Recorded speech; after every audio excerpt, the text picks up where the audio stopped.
সম্মানিত দিনী ভাই ও পর্দার আলেম মা ও বোনেরা, আমরা পুনরায় এশার সালাতের বিরতির পর আবার আমরা দিনী মজলিসে উপস্থিত হয়ে গেছি। আমরা দিনী মজলিস আরম্ভ করতে চলেছি।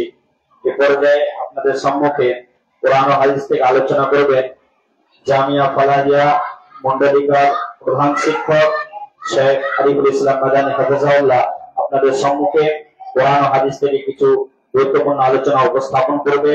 অবশ্যই আপনারা সেগুলো মনোযোগ সহকারে শ্রবণ করবেন। এ পর্যায়ে আপনাদের সম্মুখে শেখ আরিফুল ইসলাম মাদানী হাফেজাহুল্লাহ প্রধান শিক্ষক জামিয়া ফালাহিয়া মন্ডলিকা।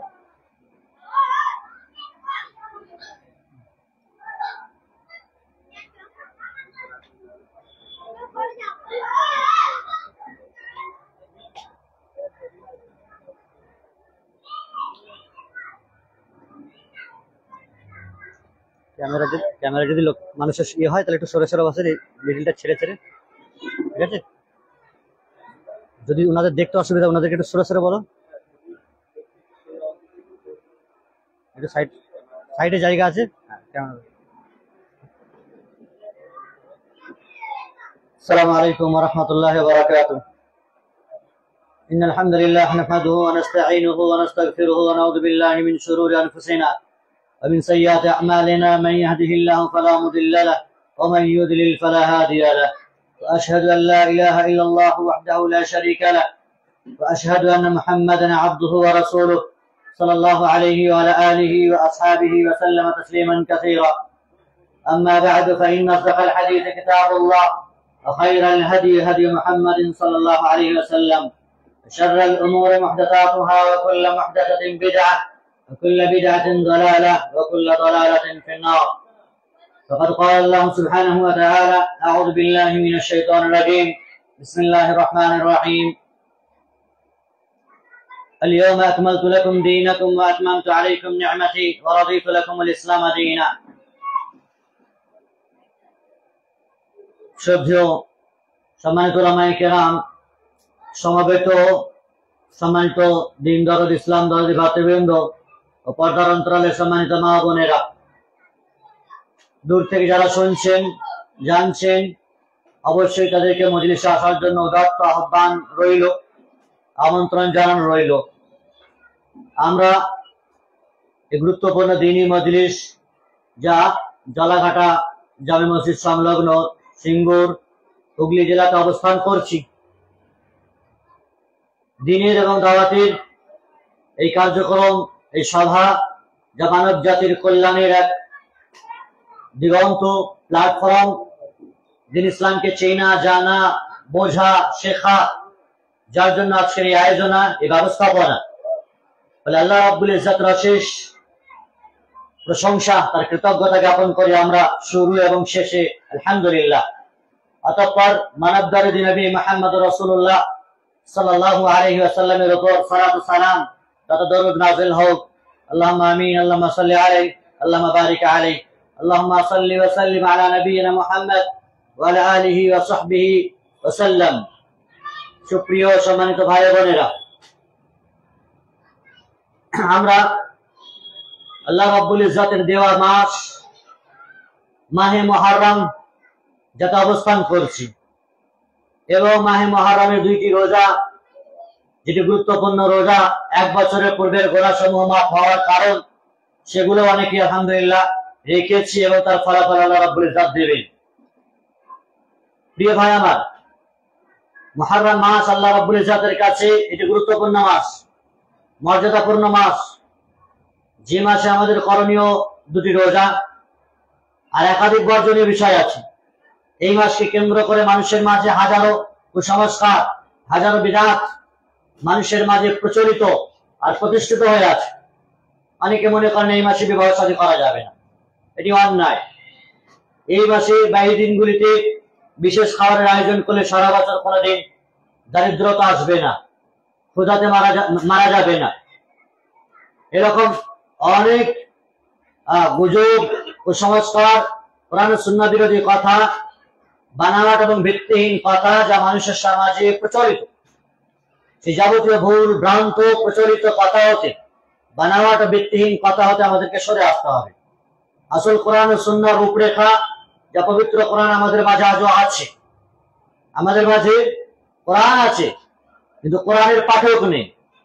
কোরআন আছে কিন্তু সেটি তেলাওয়াত করার মতন মানসিকতা মানুষের নেই। পবিত্র কোরআন মওজুদ রয়েছে কিন্তু এক শ্রেণীর মানুষ শুধুমাত্র সেটাকে মুখস্থই করেছে, তার অর্থ তার ব্যাখ্যা জানেনি, সেটি বাস্তবে কিভাবে রূপ দেবে বিধি বিধানগুলো জানার চেষ্টাও করেন। ফলে তাদের জীবনে কোরআন শুধুমাত্র তেলাওয়াতে হয়েছে। আল্লাহ রাব্বুল ইজ্জতের যে আশা উদ্দেশ্য কোরআন নাযিল করা, যে মানব জাতির কল্যাণ, দিক নির্দেশনা, হুদাল লিন্নাস, মানব জাতিকে সঠিক পথের পথিক বানাবে, কিন্তু মানুষ যদি তা থেকে উপকৃত না হয়, তার অর্থ তার বোধগম্য না হয়, তাহলে সে কি বুঝবে, কোন পথে চলবে, কি খাবে, কি পড়বে, কোনটি হালাল, কোনটি হারাম, কোনটি সঠিক, কোনটি বেঠিক, কি করে মানুষ জানবে? ফার্সি কবি বড় আফসোস করে বলেছেন, ইসলাম দার কিতাব মুসলিম দার গোর। কবি নজরুলের ভাষায়, ইসলাম কিতাবে শুধু মুসলিম গোরস্থানে। খাঁটি মুসলিম সাহাবায়ে কেরাম, সালাফে সালেহীন, স্বর্ণযুগের মহামনীষীরা, মহারথীরা যা দুনিয়া ছেড়ে চলে গেছেন। ইসলাম শুধুমাত্র কোরআন ও হাদিসের পাতায় সীমাবদ্ধ থেকে গেছে। বাস্তব জীবনে আমলে মানুষের পদার্পণ হয়নি, রূপান্তরিত হয়নি, সেটি দ্বারা মানুষ নিজে শেখেনি, বোঝেনি। ফলে খাঁটি মুসলিমেরা দুনিয়া ছেড়ে চলে গেছেন। তারা তাদের স্বসময় নিয়ে দুনিয়া ছেড়ে তারা চলে গেছেন। আর যারা আছে, আমরা আছি, আমাদের কোরআন এবং হাদিস শুধুমাত্র পাতাতে সীমাবদ্ধ, আমরা সেটা পড়তে শিখিনি। প্রিয় ভাই আমার, কোরআনকে সরাসরি না পড়া, তার অর্থ না জানার কারণে অহরহ ফিতনা ফাসাদ আসে। দিনকে নষ্ট করার, শরীয়তকে ধ্বংস করার বিভিন্ন রকমের কাজকর্ম আমাদের দ্বারা হয়ে যায়। সেটি শিরক রূপে, বিদআত রূপে, কুসংস্কার রূপে, তথা ঈমান বিধ্বংসী রূপে হাজারো আমল, হাজারো কাজকর্ম আছে যা মানুষকে নষ্ট করে দিচ্ছে, ধ্বংস করে দিচ্ছে, পথভ্রষ্ট করে দিচ্ছে, বিপদগামী করছে, জাহান্নামের চোরা গলিতে তাকে নিয়ে যাচ্ছে। ফলে যত কোরআন সুন্নাহর কাছাকাছি হবে, আল্লাহ এবং তার রাসূলের কাছাকাছি হবে। আর আমরা এই কথা জানি, আল্লাহ রাব্বুল ইজ্জতের ভালোবাসা পেতে হলে, রবের সান্নিধ্য নৈকট্য লাভ করতে হলে, তার কাছাকাছি হতে হলে রাসূলুল্লাহ সাল্লাল্লাহু আলাইহি ওয়াসাল্লামের অনুসরণ পূর্ণ করতে হবে। মান আতাআনি ফাকাদ আহাব্বাল্লাহ, মান আহাব্বা সুন্নতি ফাকাদ আহাব্বানি, ওয়া মান আহাব্বানি কানা মাই ফিল জান্নাহ। রাসূল আকরাম সাল্লাল্লাহু আলাইহি ওয়াসাল্লাম বলেছেন, যদি কোনো ব্যক্তি আমার সুন্নাতকে অনুসরণ করে, তাহলে সে ব্যক্তি আমাকে ভালোবাসে। যে ব্যক্তি আমার সুন্নাতকে ভালোবাসলো, সে ব্যক্তি আমাকে ভালোবাসলো। আর যে ব্যক্তি আমাকে ভালোবাসে, সে ব্যক্তি জান্নাতে আমার সাথে থাকবে। আল্লাহ রাব্বুল ইজ্জত পবিত্র কোরআনে একাধিক জায়গাতে বলেছেন, আল্লাহর ভালোবাসা পেতে হলে রাসূলুল্লাহ সাল্লাল্লাহু আলাইহি ওয়াসাল্লামের অনুসরণ আনুগত্য জরুরি, ওয়াজিব। এটি রাসূলের পূর্ণ অনুসরণ আনুগত্য ছাড়া কোনো মানুষ আল্লাহ রাব্বুল ইজ্জতের ভালোবাসা পেতেই পারে না। মান ইউতি'আর রাসূলা ফাকাদ আতা আল্লাহ। যে ব্যক্তি রাসূলের অনুসরণ করলো, সে ব্যক্তি আল্লাহ রাব্বুল ইজ্জতের আনুগত্য করলো। এখন অনুসরণ কি জিনিস, ইতাআত কি জিনিস, ফলো করা কি জিনিস, সাহাবায়ে কেরামদের দেখে শিখতে হবে। মানে একদিন রাসূল আকরাম সাল্লাল্লাহু আলাইহি ওয়াসাল্লাম খুতবা দিচ্ছেন, সাহাবায়ে কেরাম যেখানে এসে মসজিদে জায়গা পেয়েছেন সেখানে বসে গেছেন। রাসূলুল্লাহ সাল্লাল্লাহু আলাইহি ওয়াসাল্লাম তাকে বলেছেন, ওঠো নামাজ পড়ো। কেউ দরজার চৌকাঠে বসে গেছে, তাকে ডেকেছেন কাছে। রাসূলুল্লাহ সাল্লাল্লাহু আলাইহি ওয়াসাল্লাম যেখানে যা বলেছেন, বসতে বলেছেন তো বসে গেছেন, উঠতে বলেছেন সঙ্গে সঙ্গে উঠে গেছেন। অনুসরণ হলো এটি। অনুসরণ এটি নয় যে আল্লাহ এবং তার রাসূল, আল্লাহ সুবহানাহু ওয়া তাআলা যা দিয়েছেন, রাসূল সাল্লাল্লাহু আলাইহি ওয়াসাল্লাম যা ছেড়ে গেছেন, সাহাবায়ে কেরামরা যার উপর প্রতিষ্ঠিত থেকেছিলেন, সেটিকে বুড়ো আঙুল দেখিয়ে নিজের মাযহাব, নিজের ব্যক্তি, নিজের ইমাম, নিজের আর কেউ এইভাবে কাউকে না কাউকে ফলো করে মানুষ কোরআন সুন্নাহ থেকে বিরত থেকে গেছে। এজন্য যদি কোনো মানুষ রাসূলুল্লাহ সাল্লাল্লাহু আলাইহি ওয়াসাল্লামের সুন্নাত থেকে, তার আনুগত্য থেকে এড়িয়ে চলে নিজের মন ভরা মগজ মস্তিষ্ক প্রসূত কোনো কথা, কোনো মতবাদ, কোনো থিওরি, কোনো কাজকর্ম, কোনো আচার বিচার মানুষের সামনে পেশ করে, সেটিকে সর্বেসর্বা মনে করে, যথাযোগ্য মনে করে, নিঃসন্দেহে সে বিভ্রান্ত। ইসলাম বিধ্বংসী যে সমস্ত বিষয়গুলো আছে, তার মধ্যে একটি হলো এই যে আল্লাহ এবং তার রাসূলের বিধানকে পূর্ণভাবে না মানা। ومن لم يحكم بما انزل الله فاولئك هم الكافرون। যারা আল্লাহ এবং তার রাসূলের বিচার কার্য মেনে চলে না, ফায়সালাকে মানে না, তারা নিঃসন্দেহে কাফির। আল্লাহ রাব্বুল ইজ্জত মারনা আরো বলেছেন, ফালা ওয়া রাব্বিকা লা ইউমিনুন হাত্তা ইউহাক্কিমুকা ফীমা শাজারা বাইনাহুম সুম্মা লা ইয়াজিদু ফি আনফুসিহিম হারাজাম মিম্মা কাদাইতা ওয়া ইউসাল্লিমু তাসলিমা।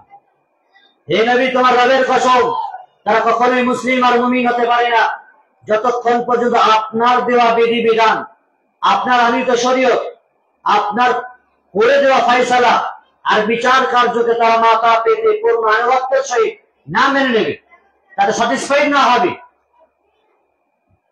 ততক্ষণ পর্যন্ত তারা মুমিন আর মুসলিম হতেই পারে না। ইসলামী তাসলিমা, স্বতঃস্ফূর্ত হবে, নিঃসংকোচন নির্দ্বিধায় সেটিকে গ্রহণ করতে হবে, এটি আপনি বদ্ধপরিকর। দুঃখজনক হলেও এটি বাস্তব। ইসলামের সঠিক রূপরেখা আজ মলিন আর ফ্যাকাশ হয়ে গেছে শিরক বিদআতের নামে, ওই সংস্কারের নামে।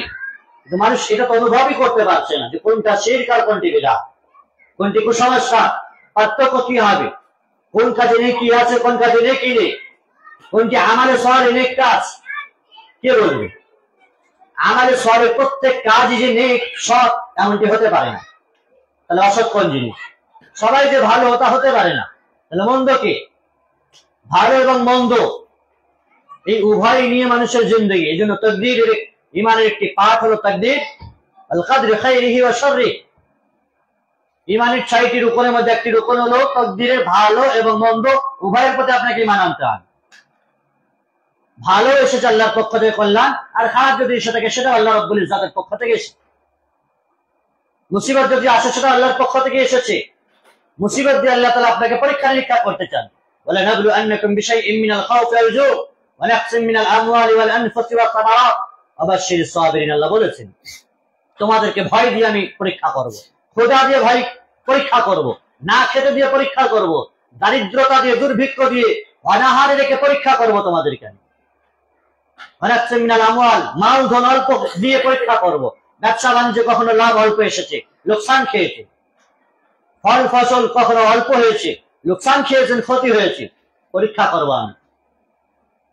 অবশ্যই সাবিরিন, তবে ধৈর্যশীল যারা তাদেরকে সুসংবাদ দাও। যারা ধৈর্য ধারণ করে মুসিবতে, বিপদে, আপদে, আর আল্লাহর পথে আগার রাস্তাটা কি? দিনেওয়ালা তিনি, লেনেওয়ালা তিনি।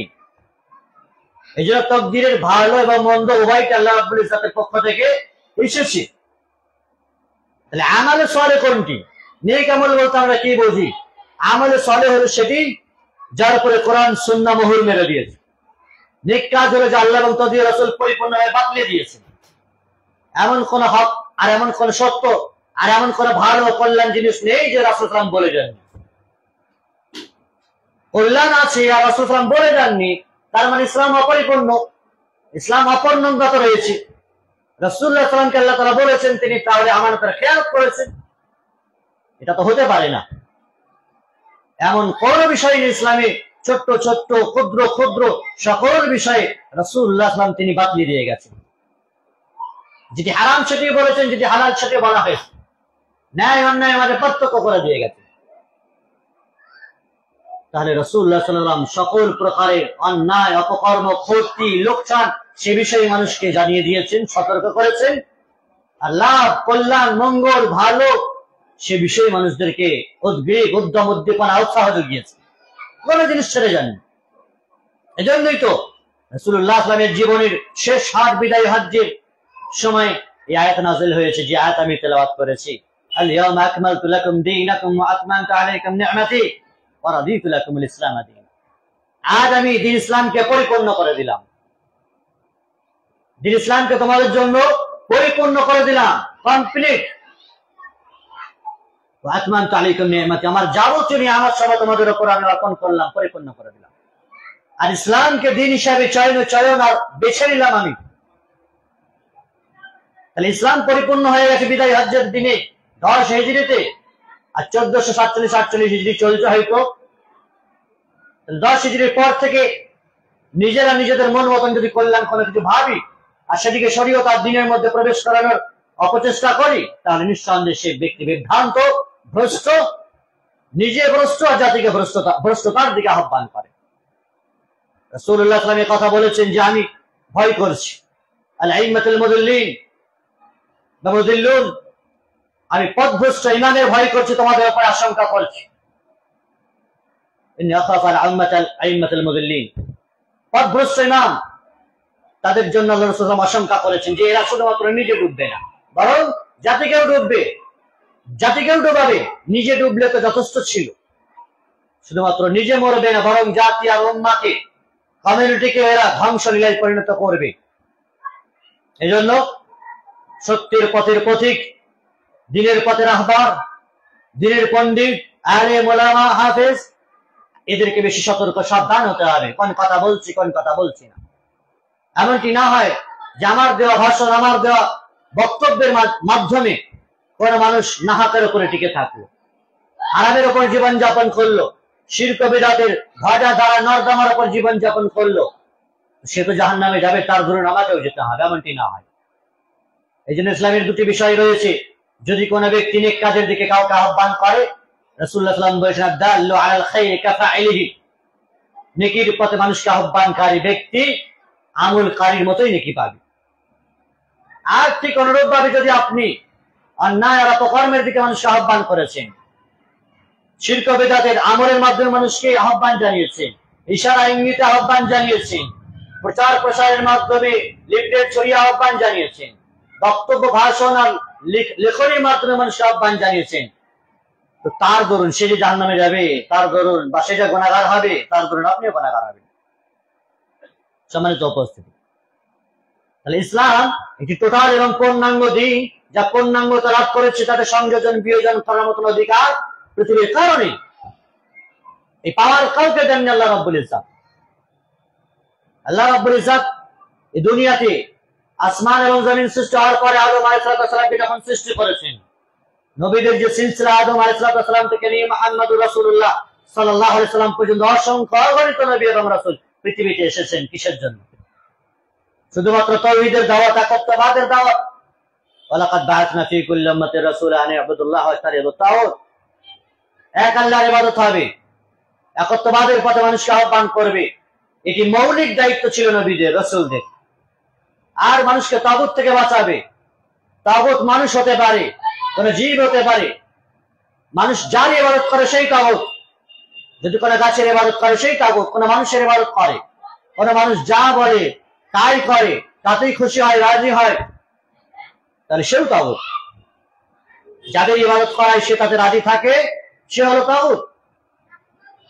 এই জন্য মানুষের পূজা শুধুমাত্র নয়, বরং সকল প্রকারের জীব, জন্তু, পশু, পক্ষী আর জড় পদার্থ, জড় বস্তু, আল্লাহকে ছেড়ে যাদেরই কাছে মানুষ নিজের আরজি পেশ করে, যাদের উপরে বিরাট আশা আকাঙ্ক্ষা আর ভরসা করে বসে থাকে, আল্লাহর মতো ভরসা, যাদেরকে মানুষ ভালোবাসা, আল্লাহর মতো ভালোবাসা, যাদের নামে পশু জবাই করে মানুষ, আল্লাহর নামে পশু জবাই করার মতো, তাহলে নিঃসন্দেহে এগুলি শিরক, আর এরাই হচ্ছে তাগুত। আল্লাহ রাব্বুল ইজ্জত সকল নবী এবং রাসূলদেরকে পৃথিবীতে প্রেরণের পাঠানোর মৌলিক উদ্দেশ্য ছিল মানুষকে আল্লাহর পথে নিরলসভাবে আহ্বান করা। আর ভবিষ্যতে যত প্রকারের বাতিল মাবুদ আছে, কাফের আর মুশরিক তৎকালীন যুগে আরব উপদ্বীপে যে ইবাদত করত, সেগুলোকে দূরীভূত করা, উৎখাত করা, সেগুলোকে নস্যাৎ করা, নষ্ট করা, সেগুলো থেকে মানুষকে বাঁচানো, এটি হচ্ছে দায়িত্ব। প্রিয় ভাই আমার, কালের বিবর্তনের সময়ের পরিক্রমাতে মানুষ হকের পথ থেকে ছিটকে না হকে চলে গেছে। সুন্নাহকে পদদলিত করে, ধুলিত ধূসরিত করে মানুষ বিদআতকে আঁকড়ে ধরে চাপন করেছে, আলিঙ্গন করেছে। মানুষ ইসলামের সংস্কৃতি, ইসলামী সাংস্কৃতিককে তুলোধুনা করে অন ইসলামিক রীতি রেওয়াজ, রসম রেওয়াজ, বেহায়াপনাকে আর কালচারকে, সভ্যতা ও সংস্কৃতিকে মানুষ নিজের বাড়িতে, অলিতে গলিতে সেটিকে লালিত পালিত করেছে। ভুলে গেছে তারা রাসূল সাল্লাল্লাহু আলাইহি ওয়াসাল্লামের এই বাণীকে, মান তাশাব্বাহা বিকওমিন ফাহুয়া মিনহুম, যে ব্যক্তি যে জাতির অনুসরণ করবে সেই জাতি তাদের অন্তর্ভুক্ত হবে। ইসলামের সুমহান মর্যাদাকে অক্ষুণ্ণ রাখার জন্য সাহাবায়ে কেরামদের যে মেহনত এবং প্রচেষ্টা ছিল, রাসূলুল্লাহ সাল্লাল্লাহু আলাইহি ওয়াসাল্লামের পূর্ণ অনুসরণ আর বিশদভাবে তার মজলিসে উপস্থাপন হওয়া, তাদের অংশগ্রহণ করা, তাদের যে খেদমত আর স্যাক্রিফাইস, যুগে যুগে মানুষ ভুলে গেছে। এই জন্য সাহাবায়ে কেরামের মানহাজ, তাদের পথ পদ্ধতি যদি মানুষ অনুসরণ না করে, তাহলে তারা বিপদগামী হবে। যারা খুব সরাসরি রাসূলুল্লাহ সাল্লাল্লাহু আলাইহি ওয়াসাল্লামের দার্সে বসেছেন, নবী আকরাম সাল্লাল্লাহু আলাইহি ওয়াসাল্লামের কাছ থেকে সরাসরি কোরআন ও সুন্নাহ শিখেছেন, দ্বীন শিখেছেন, রাসূলুল্লাহ সাল্লাল্লাহু আলাইহি ওয়াসাল্লাম নামাজ পড়ার পরে মুসল্লিদের দিকে ঘুরে বসতেন আর প্রতিদিন কিছু না কিছু নসিহত করতেন। সাহাবায়ে কেরামরা কোনো স্বপ্ন দেখলে সেই স্বপ্নে বলতেন আর তার ব্যাখ্যা করতেন। এটা রাসূলুল্লাহ সাল্লাল্লাহু আলাইহি ওয়াসাল্লামের আদর্শ ছিল। কোন এক সাহাবী বর্ণনা করেছেন, একদিন রাসূলুল্লাহ সাল্লাল্লাহু আলাইহি ওয়াসাল্লাম আমাদের সামনে ঘুরে বসলেন নামাজ পড়ার পরে, আর ওয়াজ নসিহত করতে থাকলেন। ফাওয়া'আদানা রাসূলুল্লাহ সাল্লাল্লাহু আলাইহি ওয়াসাল্লাম মাও'আদাতান বালিগা যারাফাত মিনহাল উয়ুন ওয়া ওয়াজিলাত মিনহাল কুলুব। তাই নামাজ পড়ার পর একটি নিয়ম হচ্ছে ইমামের মুসল্লিদের দিকে ঘুরে বসা, মুসল্লিদের দিকে সরাসরি মুখ করে বসা, তাদেরকে কিছু দিনের নসিহত করা, কিছু শেখানো। মসজিদ হচ্ছে সবচাইতে বড় শিক্ষাগার, পাঠাগার, সবচাইতে বড় আদর্শ শিক্ষাগার। মসজিদ হচ্ছে মানুষের পাঠশালা। এ কথা ভুলে গেলে চলবে। কোথায় শেখাবে মানুষ? জলসার মাহফিলে, শুধুমাত্র জলসার মাহফিলে শেখাবে? রমরমা ভাবে, ধারাও ভাবে, সুরেল আওয়াজে, চিৎকার করে, চিল্লামিল্লি করে, বিভিন্ন রকমের গল্প গুজব কাহিনীকে মিশ্রিত মিচ্চার করে মানুষের মাঝে শুধুমাত্র প্রচার করবে। জলসার মাহফিল গুলোকে মানুষ নোংরা আর কাদা মাখা করে দিয়েছে। মসজিদ হচ্ছে পবিত্র স্থান, যেখান থেকে দিনের দাওয়াত প্রচার হয়েছে। মসজিদে নববী রাসূল আকরাম সাল্লাল্লাহু আলাইহি ওয়াসাল্লামের তৈরি হাতে তৈরি মসজিদ, যা মদিনা ভূমিতে অবস্থিত। আমরা 4 বছর মদিনার জীবনে বসবাস করেছি। মদিনা ইউনিভার্সিটিতে পড়াকালীন 4 বছরই মসজিদে নববীতে প্রতিদিনই প্রায় নামাজ পড়তে যাওয়া হতো, আসর এবং মাগরিব আর ইশা। আমরা দেখেছি রাসূলুল্লাহ সাল্লাল্লাহু আলাইহি ওয়াসাল্লাম যেখানে নামাজ পড়াতেন, ইমামেরা সেখানে নামাজ পড়ান, সেখান থেকে দিনের দাওয়াত আর বার্তা প্রচার হয়। মসজিদে নববী শুধুমাত্র একটি মসজিদ নয়, সেটা একটি প্রতিষ্ঠান। প্রতিনিয়ত সেখানে কোরআন হাদিসের দার্স হয়, সহিহ মুসলিম থেকে, সহিহ বুখারী থেকে আকীদার দার্স হয় আমাদের মসজিদগুলি। কেন মসজিদ কিসের জন্য? আমাদের নামাজ পড়বে, মাথা ঠুকবে আর চলে যাবে? সপ্তাহে খালি একদিন সিন্নি আর বাতাসা বিতরণ করবে এই মসজিদ? বছরে কোন একটি বিশেষ দিন এলে বিভিন্ন রকমের রং আর বিভিন্ন রকমের লাইটিং করে সেটিকে সাজসজ্জা করে ফুলে ফলে ভরাবে, এই জন্য মসজিদ তৈরি হয়েছে? মসজিদ এই জন্য তৈরি হয়নি। রাসূলুল্লাহ সাল্লাল্লাহু আলাইহি ওয়াসাল্লাম দেখিয়ে দিয়েছেন সাহাবায়ে কেরামদের চোখে আলো দিয়ে, যার প্রতিফলিত প্রতিচ্ছবি আজও বিদ্যমান মসজিদে নববীতে।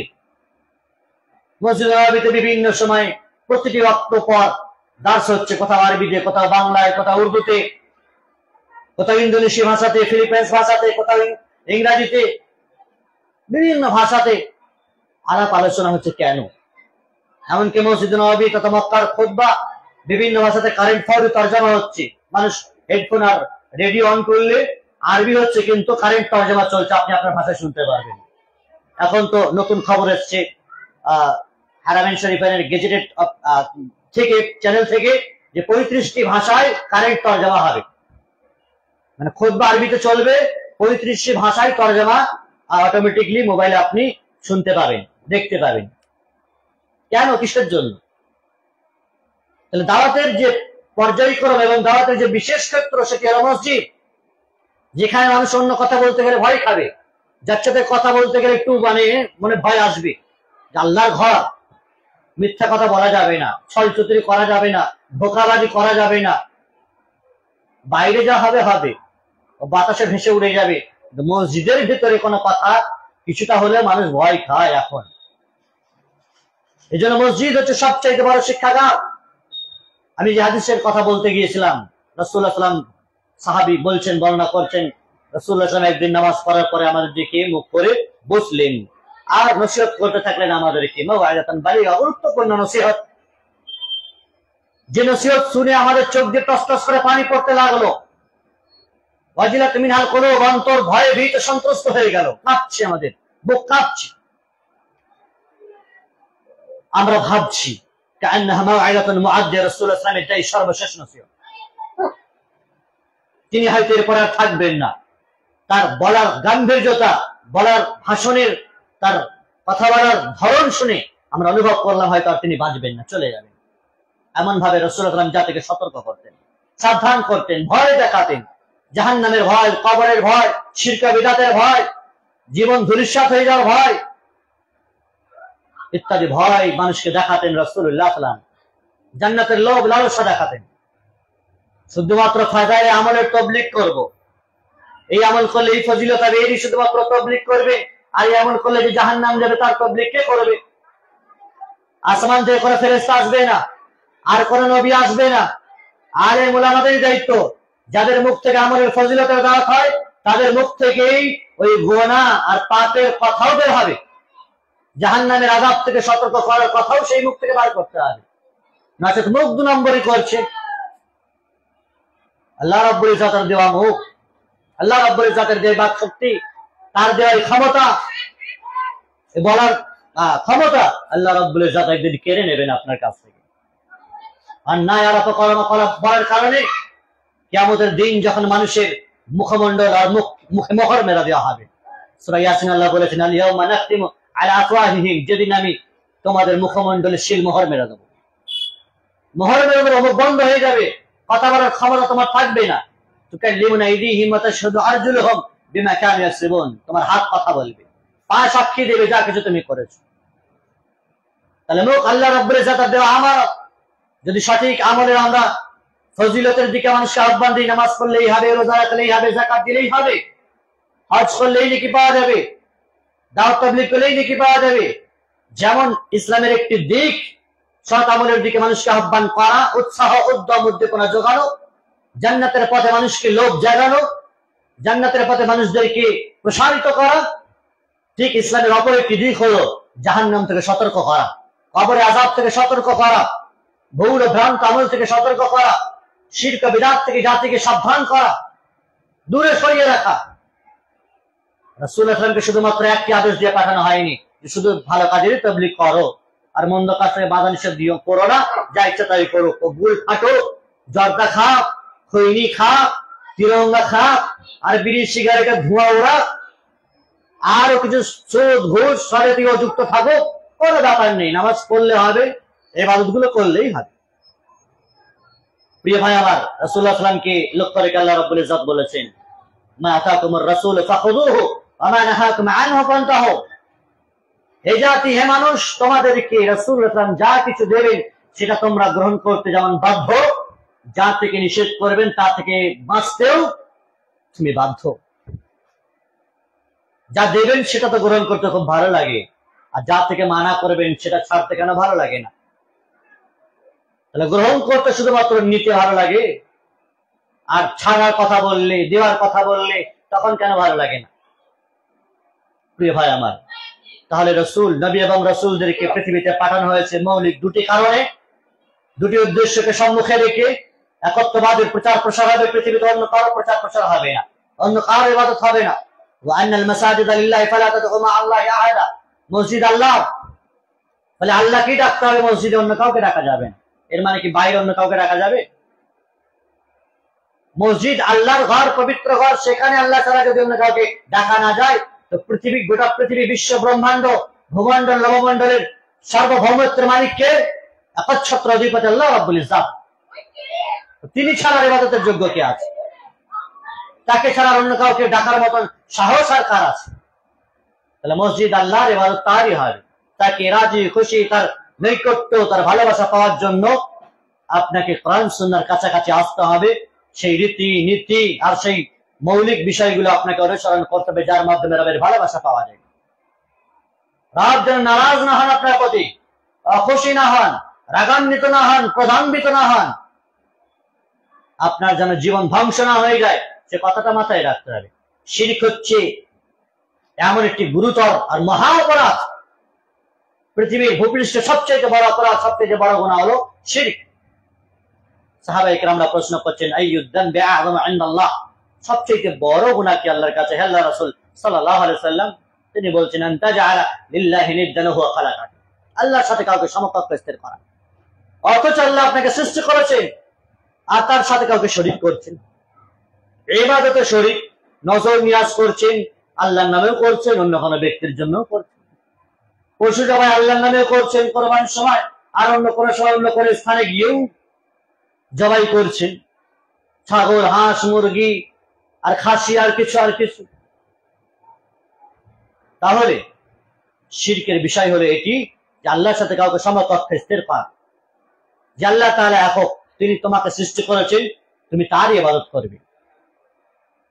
তিনি ছাড়া ইবাদতের কেউ যোগ্য নেই। ইবাদতের যতগুলি প্রকার আছে, শুধু নামাজ, রোজা, যাকাত, হজ করা এগুলি শুধুমাত্র ইবাদত এমনটি নয়, এছাড়াও ইবাদত আছে।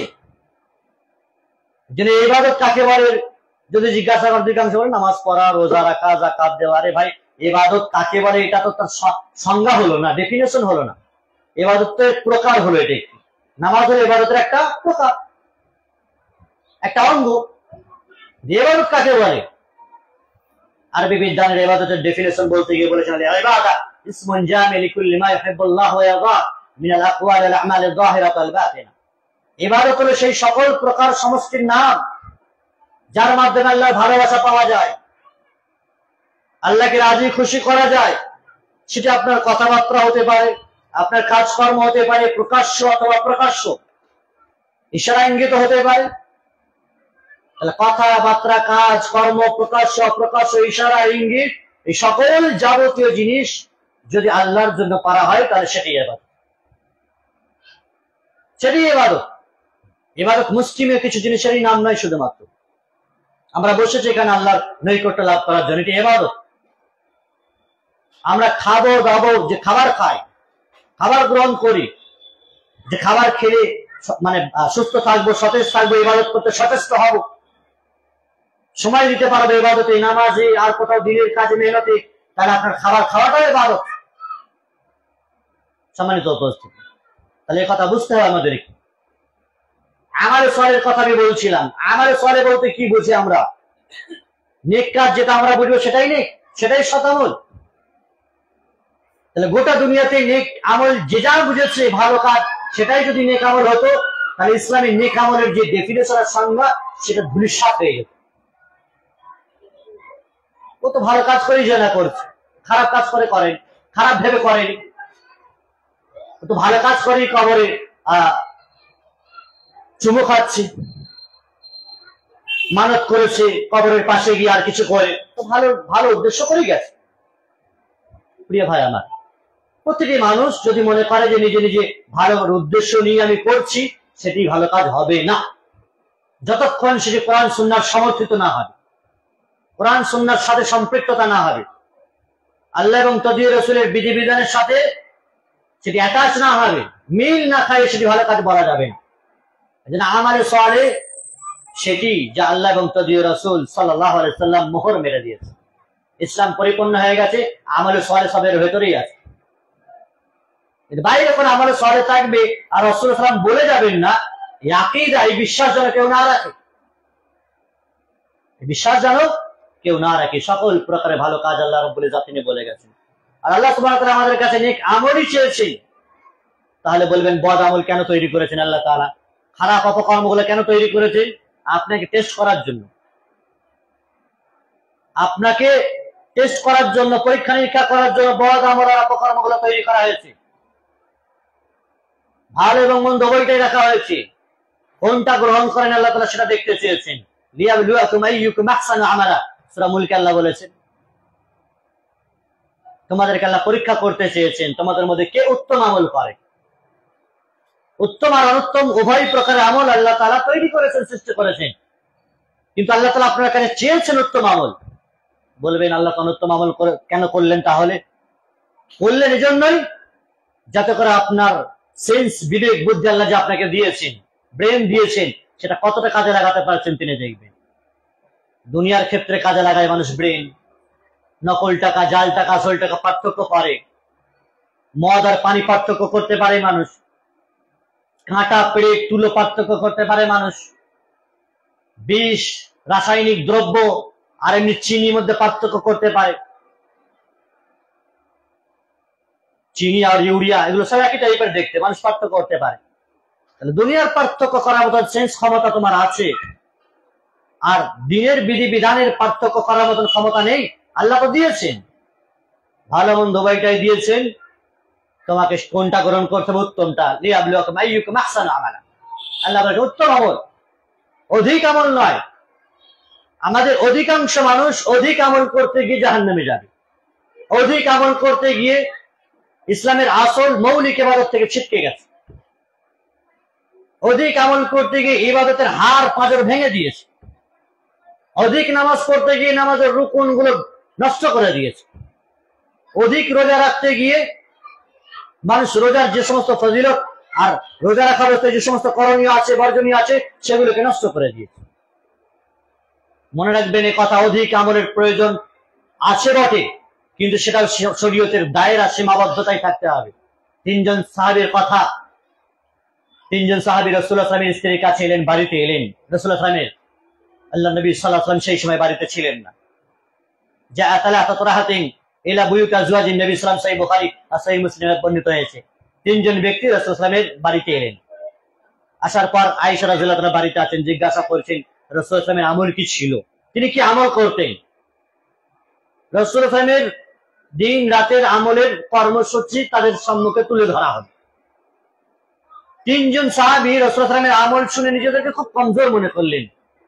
আল্লাহ রাসূল সাল্লাল্লাহু আলাইহি ওয়াসাল্লাম যে নবী হওয়ার আগের এবং পরের সকল গুনাহ আল্লাহ মাফ করে দিয়েছেন, ইয়াগফির লাকাল্লাহু মা তাকাদ্দামা মিন যামবিকা মা তাআখার, সেই নবী এত আমল করেন, এত শতামল করেন, এত ইবাদত বন্দেগী করেন, তো আমরা কোথায় আছি?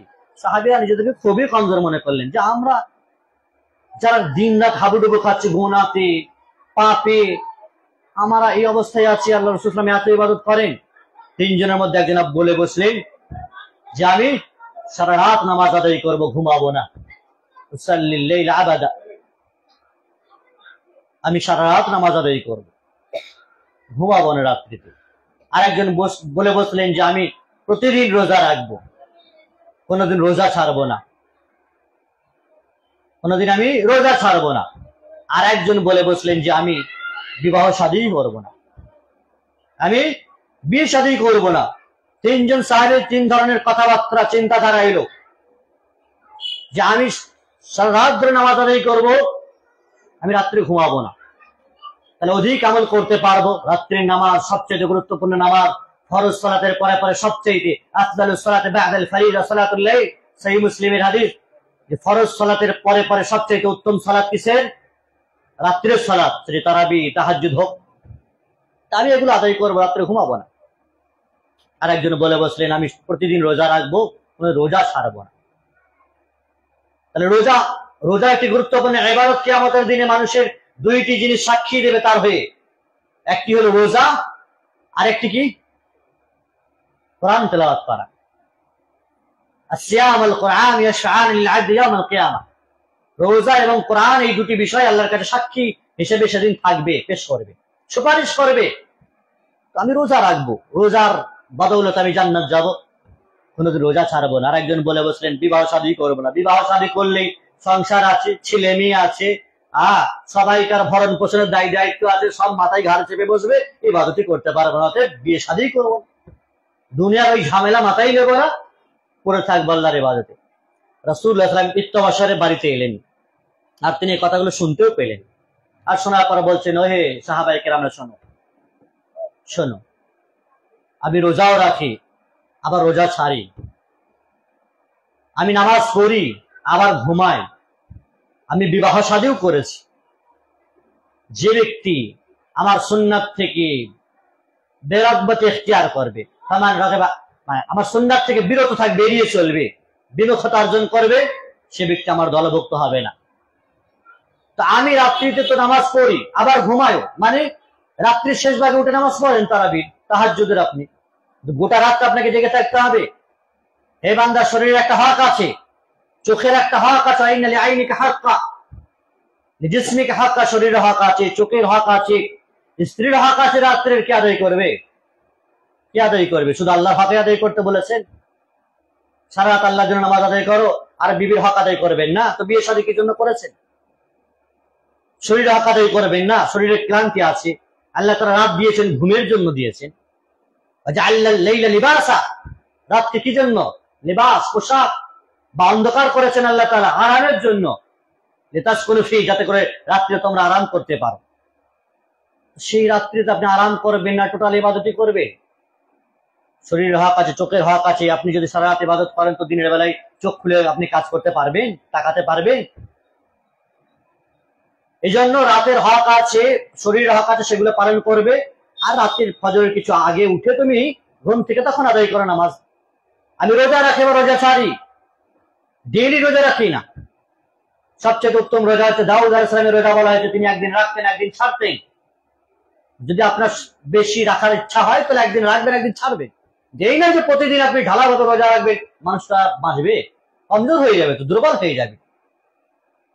প্রতিদিন যদি রোজা রাখেও কাজ করবে কি করে? সংসার আছে, খেতে পড়তে তো হবে, অন্যান্য ইবাদত গুলো সে কমজোর হয়ে যাবে। প্রতিদিন যদি রোজা রাখবে নামাজে গাফিলতি আসবে। সম্মানিত উপস্থিতি, আর বিবাহ শাদীও আপনাকে করতে হবে। এমনটি নয় যে বিবাহ শাদী করবো না, একজন সাহাবী বলে বসলো, এমনটি নয়। বিয়ে শাদী করতে হবে। রাসূলুল্লাহ বলেছেন আমি বিয়ে শাদী করেছি, বিবাহ শাদী করেছি। 11টি, 2টি বাদিনী, 13টি রাসূলুল্লাহের স্ত্রী ছিল। তাহলে একজন ব্যক্তি রাসূলুল্লাহ, তিনি রক্ত মাংসের তৈরি, জৈবিক চাহিদার অধিকারী একজন মানুষ, তিনি যদি সংসার করতে পারেন এতগুলো স্ত্রী নিয়ে, তারপরে এত ইবাদত করতে পারেন, তো এই ধ্যান ধারণা কেন যে বিয়ে শাদী করবো না? তাহলে ওটিও ভুল পন্থা। যদি কামলের কারণে ও বলে বসলো আমি রাত্রে ঘুমাবো না, কোনোদিন রোজা ছাড়বো না, বিয়ে শাদী করবো না, তাহলে তাদের এই মতবাদটা সঠিক ছিল? কখনো না। রাসূলুল্লাহ তখনই খণ্ডন করলেন, তোমাদের এই চিন্তা ভাবনাটা ভুল এবং ভ্রান্ত, এটা করা যাবে না। সারা রাত্রে নামাজ আদায় করবে 100 রাকাত, যে ফজর গায়েব, দ্বিতীয় দিনে তুমি গায়েব, নফল পালন করতে গিয়ে ফরজ তুলোধনা হয়ে গেল, চলবে না। সম্মানিত, অধিক আমল করতে, অধিক রোজা রাখতে গিয়ে তুমি তখন অন্যান্য নামাজ আর অন্যান্য ইবাদত গুলোতে গাফিলতি এসে গেল, এমনটি চলবে না। এই জন্য আল্লাহ তাআলা বলেছে আইয়ুকুম আহসানু আমালা, কে উত্তম আমল করছে এটি দেখার। অধিক আমল আল্লাহ চাননি, অল্প আমল করেন, সেটি যেন উত্তম হয় এবং কন্টিনিউ হয়। আহাব্বুল আমাল ইলাল্লাহি আদওয়ামুহা ওয়া ইন কাল্লা। রাসূল আকরাম সাল্লাল্লাহু আলাইহি ওয়াসাল্লাম তিনি বলেছেন আল্লাহর কাছে সবচেয়ে প্রিয় আমল হলো সেই আমল যেটি কন্টিনিউ করা হয়, অনবরত করা হয়, প্রতিনিয়ত করা হয়, সেটা অল্প হোক। প্রিয় ভাই আমার, তাহলে সৎ আমল যা কোরআন সুন্নাতে আছে সেটি হলো সৎ, এর বাইরে কোনো কিছু সৎ নয়। আল্লাহ রাব্বুল ইজ্জাতে মর্মে বলেছেন মান আমিলা সালিহাম মিন যাকারিন আও উনসা ওয়া হুয়া মুমিন ফালানুহইয়ান্নাহু হায়াতান তাইয়্যিবা ওয়া লানাজজিআন্নাহুম আজরাহুম বিআহসানি মা কানু ইয়ামালুন।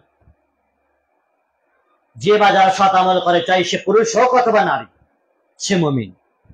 যারা নেক আমল করে, কোরআন সুন্নাহর আলোকে নিজের জীবন গড়ে, কোরআন সুন্নাহর নীতিমালাগুলোকে সাহাবায়ে কিরামদের পদ্ধতি আর মানহাজকে সম্মুখে রেখে করে, তারাই হলো মুমিন।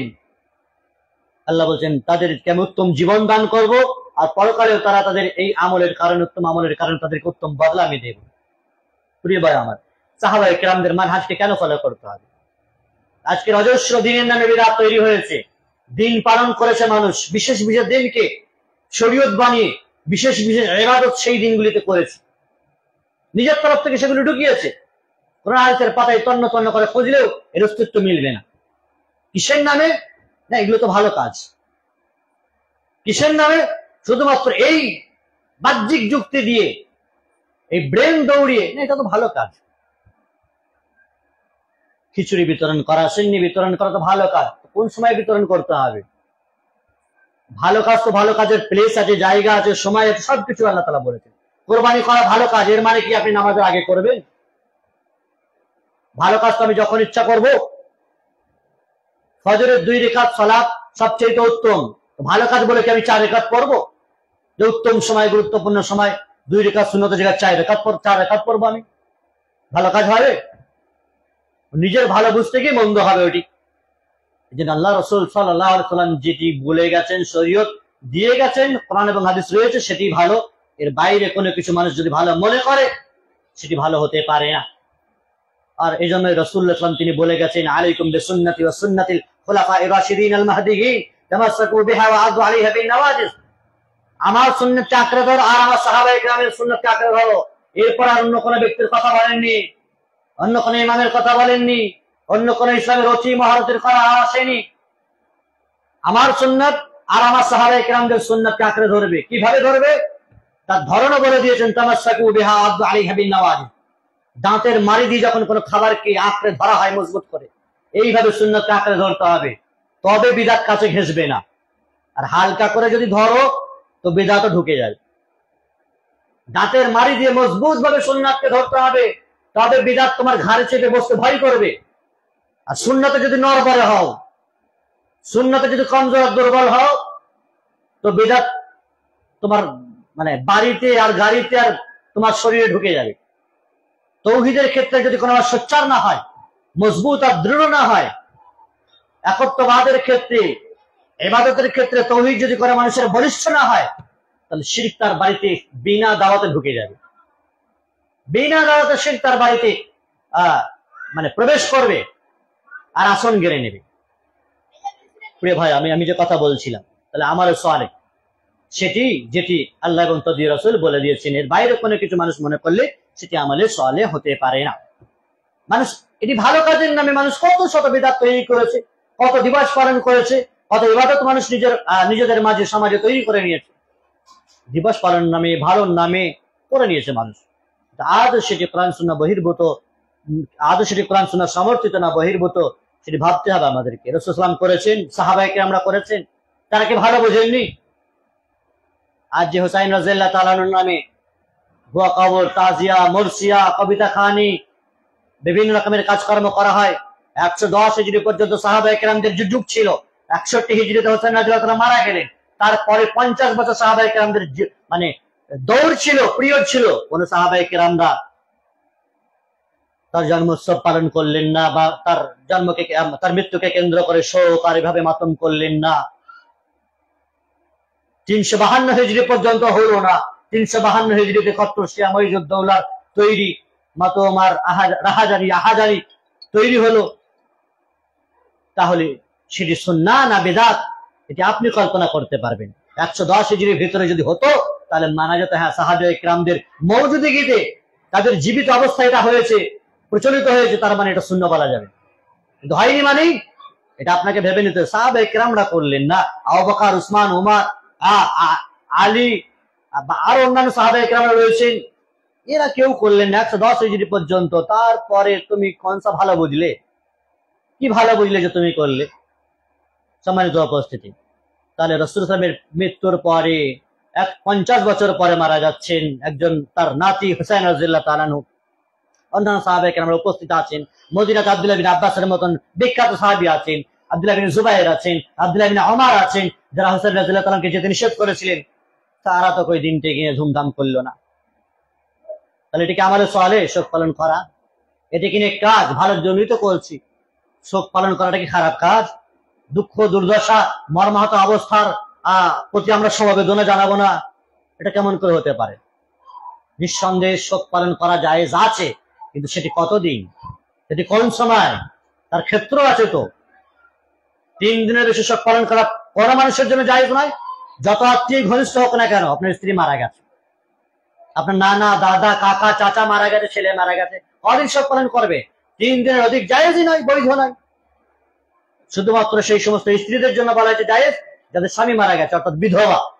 তারা তাদের স্বামীদের জন্য শুধুমাত্র 4 মাস 10 দিন শোক পালন করতে পারে, শুধুমাত্র সেই সমস্ত বিধবা স্ত্রীরা, তাছাড়া কারোর জন্য জায়েজ নয়। তাহলে কেন শোক পালন? এটা তো ভালো জিনিস বলে চালিয়ে দেবো, যুগ যুগ ধরে চলে গেছেন, সাহাবায়ে কেরামরা কেউ করলেন না, আমরা ভালো বলে সেটাকে চালিয়ে দিচ্ছি। সম্মানিত উপস্থিতি, তাহলে এমন কোন কাজ আমাদেরকে বুঝতে হবে কোরআন সুন্নাতে আছে কি না। 3 দিনের বেশি যদি জায়েজ না হয়, তো এতদিন চলে গেলেন দুনিয়া ছেড়ে, তাদের জন্য শোক পালন কিভাবে জায়েজ হবে? এটা শুধুমাত্র একটা স্যাম্পল। এই মজলিস বৃহৎ মজলিস নয়, অনেক লম্বা টাইম নিয়ে আলোচনা করার মতো সময় নয়, এটা জাস্ট একটা স্যাম্পল। এইভাবেই মানুষ ভালো কাজ বলে চালিয়ে বিদআত রচনা করেছে। শোক পালনের ইসলামিক রীতি 3 দিন, অথবা বিধবা স্ত্রীর জন্য 4 মাস 10 দিন থেকে উপরে ফেলে দিয়ে বছরের পর বছর চালাচ্ছে। এরকম হাজারো বিদআত মানুষ ভালো কাজের নামে চালিয়েছে। রাসূলের জন্মদিবস পালন করবে, সেটা কি আবার খারাপ কাজ হতে পারে? এইরকম ভাবে হাজারো কাজ মানুষ, শুধুমাত্র এই দোহাই যেটা কি খারাপ কাজ হতে পারে, এটা কি ভালো নয়? এইভাবে দোহাই দিয়ে মানুষ চলেছে। তাহলে যে কথা মূল প্ল্যাটফর্মে, কোরআন সুন্নাহর প্ল্যাটফর্মে আমাদেরকে ফিরে আসতে হবে। মনে রাখতে হবে কথা, সাহাবায়ে কেরামদের চাইতে ভালো আপনি বুঝতে পারেন না, যেহেতু তারা সরাসরি রাসূল সাল্লাল্লাহু আলাইহি ওয়াসাল্লামের কাছ থেকে দিন শিখেছেন। والسابقون الأولون من المهاجرين والأنصار والذين تبعوهم بإحسان رضي الله عنهم ورضوا عنه। পূর্ববর্তী সেই মুহাজির আর আনসার তাদের চাইতে আপনি ভালো হতে পারেন? মুহাজির যারা দিনের স্বার্থে নিজেদের জায়গা, জমি, প্রপার্টি, বাড়ি ঘর, পরিবার সবকিছুকে মক্কায় ছেড়ে দিয়ে মদিনাতে এলেন। সবকিছুকে ত্যাগ করে দিনের সাথে মদিনায় চলে এলেন। নিজেকে আল্লাহর রাস্তায় স্যাক্রিফাইস করলেন, কোরবানি করলেন। দুনিয়া একদিকে, আর তারা আল্লাহর রাসূলের মহাব্বতে তারা মদিনার দিকে রওনা হলেন। আর আনসার যারা মদিনাতে রাসূলকে জায়গা দিলেন, বসবাস করতে দিলেন, তার মুহাজির ভাইদেরকে জায়গা জমি দিলেন। যাদের দুটি স্ত্রী ছিল, একটি স্ত্রীকে তালাক দিয়ে ইদ্যত পালন করার পরে বিবাহ শাদীর জন্য ব্যবস্থাপনা করে দিলেন। যাদের জমি ছিল, জমিতে হাফ ভাগ দিলেন মুহাজিরদেরকে। এই মুহাজির আর আনসারদের যে খেদমত আর তাদের যে ইসলামের ক্ষেত্রে কোরবানি, এর ধারে কাছে ঘেঁচতে পারবে কেউ? কেউ পারবে? আল্লাহ বলছেন এই সমস্ত মুহাজির আনসার যারা অগ্রগামী হয়ে গেছে, আর যে সমস্ত ব্যক্তিরা এদের নিষ্ঠার সাথে অনুসরণ করে, ইখলাসের সাথে, ইহসান মানে নিষ্ঠার সাথে পূর্ণরূপে অনুসরণ করে, তাদের প্রতি আল্লাহ সন্তুষ্ট, আর তারাও আল্লাহর প্রতি সন্তুষ্ট। নিষ্ঠার সাথে সাহাবায়ে কেরামদের অনুসরণ করা, দুজন সাহাবীকে মানবো, চারজনকে গালি দেবো, এটা নিষ্ঠা? এটা ইহসান? এটা ইনসাফ? সম্মানিত, এটা ন্যায় বিচার? কখনই না। একজন সাহাবীকে আপনি মানবেন, তার মর্যাদা দেবেন, বাকি আবু বকর রাদিয়াল্লাহু আনহু, ওমর, ওসমান, আয়েশা রাদিয়াল্লাহু আনহা, আমির মুআবিয়া, এদেরকে গালিগুলোজ করবেন, তুলনা করবেন, তাহলে আপনি জান্নাত যাবেন? সাহাবায়ে কেরামের মর্যাদাকে অক্ষুণ্ণ রাখতে হবে, তাদের মানহাজকে ফলো করতে হবে। সম্মানিত উপস্থিতি, আমরা সময় অনেকটা গড়িয়ে গেছে। সর্বশেষে কথাই বলবো যে আলোচনার সার নির্যাস বা সারমর্ম বলতে পারেন, সেটি মূলত যে আমালে সালেহ কি, আমলে সালেহ কাকে বলবো? আমরা বিভিন্ন নিজেদের ব্রেন, বুদ্ধি দিয়ে কোনো কাজকে বলে দিচ্ছি আমলে সালেহ। কেন এটা ভালো নয়? মাথায় টুপি দিয়ে, গায়ে পাঞ্জাবি দিয়ে, আর এই সময় এতগুলো নামাজ পড়বো, এতগুলো ইবাদত করব, এগুলো কি ভালো কাজ নয়? এই বাহানা দিয়ে আমরা বেদাতের কাছাকাছি হয়েছি। সাহাবায়ে কেরামদের মানহাজ থেকে বিচ্যুত হয়ে আমরা নিজেদের মগজ, মস্তিষ্ক, প্রসূত যাকে ভালোবেসেছি তাকে প্রাধান্য দিয়েছি, বাকিগুলোকে তুলোধনা করেছি। এটি ধ্বংসের কারণ, বিদাত সূচনা আর রচনার এগুলো কারণ। অনুরূপভাবে আমরা জানতে পেরেছি যে ইসলাম পরিপূর্ণ হয়ে গেছে, তাতে কোনো জিনিসের সংযোজন, বিয়োজন সম্ভব নয়। এ কথা আমরা আলোচনাতে বুঝতে পারলাম যে প্রত্যেকটি নবী এবং রাসূলকে আল্লাহ তাআলা একত্ববাদের দিকে আহ্বান জানাতে পৃথিবীতে নাযিল হয়েছেন, এসেছেন, তাগুত থেকে বাঁচতে বলেছেন। ভালো কাজের আদেশ যেমন দিতে হবে ওয়াজিব, ঠিক তেমনি মন্দ কাজ থেকে নিষেধ করাটাও সমপর্যায়ের ওয়াজিব। এমনটি নয় যে ভালো কাজ একটু বেশি ডাকতে হবে, মন্দ কাজটা একটু সাইডে, একটু কম, এমনটি নয়। দুটোই সমান্তরাল। যেমন ভালো কাজের দিকে আহ্বান করতে হবে, মন্দ কাজ থেকে ঠিক তদনুরূপভাবেই আপনাকে সাবধান করতে হবে। ভালো কাজও করছে, মন্দও করছে, সব জিরোতে দাঁড়িয়ে যাবে। দিন রাত ইবাদত করে বসছে আর শিরক করে বসলো, সব আমল পানি হয়ে গেল, সব ধূলিসাৎ হয়ে গেল। এত বেশি বেশি ইবাদত করছে আর বিদআত করে বসলো, কুল্লু বিদআতিন দালালা, সকল বিদআত যে গোমরাহ। রাসূল সাল্লাল্লাহু আলাইহি ওয়াসাল্লাম প্রত্যেকটি খুতবাতে বলতেন, আমাদের আলেম উলামারাও বলছে, যারা বিদআত রচনা করছে, বিদআতের দিকে আহ্বান করছে, তারাও বলছে কুল্লু বিদআতিন দালালা, প্রত্যেকটি বিদআত গোমরাহ। এই হাদিসের অর্থ বুঝেছে কিনা আল্লাহই ভালো জানে। প্রত্যেকটি গোমরাহের পরিণাম জাহান্নাম বলছি আর তার দিকে আহ্বান করছি, তার মানে হলে যে বিদআত হয় বুঝেনি, আর না হয় বুঝে আমি না বুঝার ভান করে চলেছি।